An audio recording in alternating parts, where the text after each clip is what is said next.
sa Pilipinas nating mahal, Pastor Apollo C. Kibuloy, number 53 sa Malota.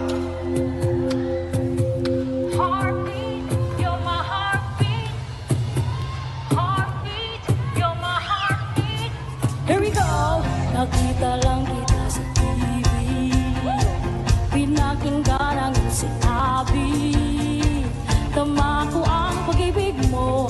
Oh God, it's pure and true. Oh God, it's pure and true. Isang hiling lang sa akin, ating bansa ay pagpalain. Di ko lubos sa kalain, pangarap ko'y tumatarin. Ikaw ang